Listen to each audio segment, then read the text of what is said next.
Créer du lien social au travers des œuvres de design mural, c'est l'objectif depuis 40 ans de Cité Création. Pour son dernier chantier, cette entreprise lyonnaise a installé ses échafaudages dans le quartier de la Vallonnière.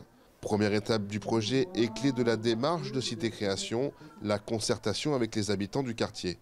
L'objet de ces fameuses réunions, ça a été peut-être à un moment donné de se rapprocher un petit peu de la population pour essayer de faire en sorte que les habitants prennent part au projet et acceptent ce projet, voire même le prennent à bras-le-corps, quoi. Fondé en 1978 par un petit groupe d'étudiants des Beaux-Arts de Lyon en rupture avec l'art officiel, cette petite entreprise compte à son actif plus de 670 fresques à travers le monde. On arrive toujours avec une page blanche et on met en place ce qu'on appelle les ateliers créatifs où très concrètement, à travers 4 temps, on arrive très humblement auprès des gens, on se présente, on montre ce que l'on fait depuis près de 40 ans dans le monde entier et là les gens découvrent, voient, nous disent ce qu'ils aiment, ce qu'ils n'aiment pas et ensuite on les interroge tout simplement sur qu'est-ce que c'est de vivre dans cette résidence, qu'est-ce que c'est pour eux tout simplement de vivre dans la société, qu'est-ce qu'ils aiment, qu'est-ce qu'ils n'aiment pas.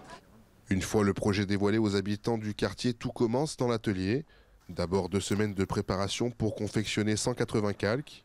La fresque est découpée en morceaux de 2 mètres carrés et agrandie à l'aide d'un rétroprojecteur.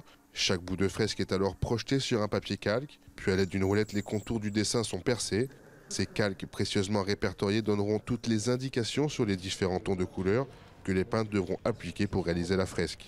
Il y a la lettre et le numéro de la teinte qui va nous servir à dégrossir pour nous ensuite après avec nos teintes qui sont déjà toutes faites, donc les teintes, les couleurs des peintures qui sont toutes répertoriées.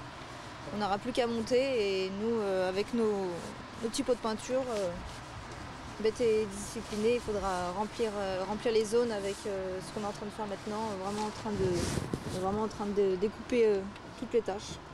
Pour cette œuvre de design mural, il aura fallu 10 mois de travail entre la conception et l'achèvement de l'œuvre. 10 personnes et 150 teintes différentes pour venir à bout de 450 mètres carrés de fresques. Un résultat à la hauteur des attentes des habitants du quartier. Moi, je trouve que c'est très bien, ça embellit le bâtiment, c'est bien. Puis ça a permis aussi de rapprocher un peu les gens, c'est surtout ça. Parce que c'était un petit peu en dérisoire, mais enfin bon, ça va peut-être repartir, j'espère. Des liens, oui, sûrement. Et puis,